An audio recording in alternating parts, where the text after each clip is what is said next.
Kerala cinema பாலியல் விவகாரம் குறித்து நாம் தமிழர் கட்சி ஒருங்கிணைப்பாளர் சீமான் அளித்த பதிலுக்கு நடிகை விஜயலட்சுமி காட்டமாக பதிலடி கொடுத்துள்ளார். இருவரது கருத்து மோதல்களையும் இந்த பதிவில் பார்க்கலாம். கேரளால பாலியல் குற்றச்சாட்டு சம்பந்தமா கேம அறிக்கை வெளியிட்டிருக்கு. இதுல ஒரு சில நடிகர்கள் தவிர எல்லா நடிகர்களுமே சொல்லுறாங்க. இது பற்றி என்ன நினைக்கிறீங்க? இது திரைத்துறையில் மட்டும் இல்லை, எல்லா துறைகளிலும் இந்த பாலியல் சீண்டல்கள், இந்த குற்றங்கள் நிகழ்ந்து கொண்டே இருக்கு. இப்போ மருத்துவமனையில் கல்கத்தாவில் படிச்சுக்கிட்டு இருந்த, வேலை செஞ்சுட்டு இருந்த ஒரு பார்த்தீங்க, உங்களுக்கு பயிற்சி மருத்துவம் பண்ணுற பிள்ளையே அந்த வளாகத்துக்குள்ளே வச்சு பல பேர் வன்புணர்வு செய்து கொலை செய்ததெல்லாம் இருக்குது, தொடர்ச்சியே நடக்குது. இப்போ ஆசிபாங்கிற தங்கச்சி கோயிலுக்குள்ளே வச்சு 8 வயசு பிள்ளைய பல பேர் வன்புணர்வு செய்து கொலை செய்ததெல்லாம் இருக்குது. இது எல்லா துறையிலும் இருக்குது. பேருந்தில் போகும்போது இருக்குது, எல்லா துறையிலும் இருக்குது. அது வெளிச்சத்துக்கு வந்துருச்சு. ஒருத்தர் அது குற்றச்சாட்டு பதியும் போது அது வெளிச்சத்துக்கு வருது. அது திரையுலகம் ரொம்ப புகழ்பெற்ற ஊடகமாக இருக்கனால பளிச்சுன்னு வருது. எந்த துறையிலையும் இதை நடக்க அனுமதிக்க கூடாது. அதுதான் என்னுடைய கருத்து. அதில் இது வெளிச்சத்துக்கு வரும்போது இந்த குற்றச்செயலில் ஈடுபடுவதற்கு எல்லாருக்குமே ஒரு அச்சம், ஒரு நடுக்கம் வரும். இன்னைக்கு தொழில்நுட்பங்கள் வளர்ந்து விட்ட காலத்தில் எல்லாமே நம்ம ராதிகாலம் சொல்கிறாங்க பாருங்க, அந்த பாதுகாப்பு வண்டின்னு ஒன்று இருக்குது, கேரவேன். அதுக்குள்ள சிசிடிவி கருவியை வச்சு பெண்கள் இப்ப பெண்கள் இருக்கிறாங்கன்னா அது வச்சிருக்கிறது தெரியாது. அவங்க போய் உடை மாத்தும் போது, ஓய்வு எடுக்கும் போது அதெல்லாம் பதிவு பண்றது எவ்வளவு அநாகரிகம்னு பாருங்க. இன்னைக்கு பாலியல் குற்றச்சாட்டை பத்தி சீமான் கிட்ட மீடியா கேள்வி கேட்டாங்க. அதுக்கு சீமான் ஒரு பதில் சொன்னாரு பாருங்க.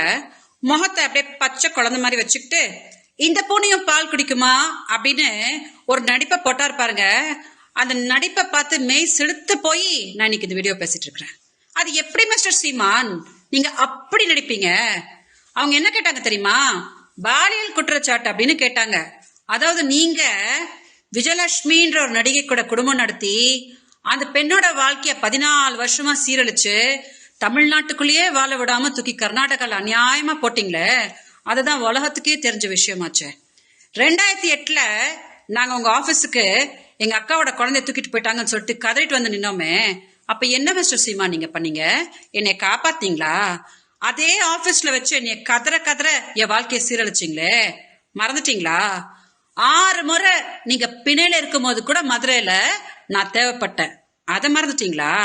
இந்த எல்லா கேடுகட்ட வேலையும் பண்ணிட்டு போன வருஷம் 50,000 ரூபாய் கொடுத்துடுறேன், திமுக காரங்க முன்னாடி எதுவும் பேசாத, கைல்வெளிக்கு எதுவும் தெரிய வேணாம் அப்படின்னு சொல்லிட்டு ஒரு டீலை பேசிட்டு நீங்க அப்புறம் என்னை டார்ச்சர் பண்ண ஆரம்பிச்சுட்டு தாங்க முடியாம நான் கம்ப்ளைண்ட் கொடுத்தா என்னையும் திமுகவையும் சேர்த்து வச்சு கொச்சையா மேடையா இன்ன வரைக்கும் பேசிட்டு இருக்கிறீங்களே, அதை மக்கள் மறந்துட்டாங்கன்னு நினைச்சீங்களா? என் கூட சும்மா சப்போர்ட்டுக்கு வீரலட்சுமி வந்தாங்க, அவங்கள நீங்க என்ன கொச்சையா பேசுறீங்க அப்படின்றது மக்கள் மறந்துடுவாங்களா? காளியம்மால நீங்க பிசுறு மசுறுன்னு சொன்னதை மக்கள் மறந்துடுவாங்களா? நித்யானந்தாவோட ஆசிரமத்துல வெள்ளக்கார ஃபிகரா இருக்குன்னு சொன்னீங்களே, அதை மக்கள் மறந்துடுவாங்களா? இது எல்லாத்தையும் விட விஜயலட்சுமி என் மேல பாலியல் கம்ப்ளைண்ட் கொடுத்ததுக்கு அப்புறம் தான் எனக்கு பெண் ஃபாலோவர்ஸே ஜாஸ்தி ஆயிட்டாங்க அப்படின்னு ஒரு கேடுகட்ட ஒரு பதில சொன்னீங்களே, அதை மக்கள் மறந்துடுவாங்கன்னு நினைச்சிட்டீங்களா? உங்களை சொல்லி தப்பில்ல மிஸ்டர் சீமான், நீங்க நடிச்சுக்கிட்டே தான் இருப்பீங்க. ஆனா இந்த பக்கம் மீடியா உங்ககிட்ட பதில் கேட்டாங்க பாருங்க, நீங்க என்னமோ ரொம்ப உத்தம மாதிரி அவங்களதான் சொல்லணும். நீங்க பெண்களை காப்பாத்த போறீங்களா? உங்ககிட்ட இருந்துதான் மிஸ்டர் சீமான் தமிழ்நாட்டில் இருக்கிற பெண்கள் எல்லாம் காப்பாத்தணும். இதை தயவு செஞ்சு டெலிகாஸ்ட் பண்ணுங்க. நாம் தமிழர் கட்சியும் சீமான் அவர்களும் பார்க்கட்டும். வணக்கம். செய்திகளை உள்ளது உள்ளபடி தெரிந்து கொள்ள ரெஃப்ளெக்ட் நியூஸை சப்ஸ்கிரைப் பண்ணுங்க.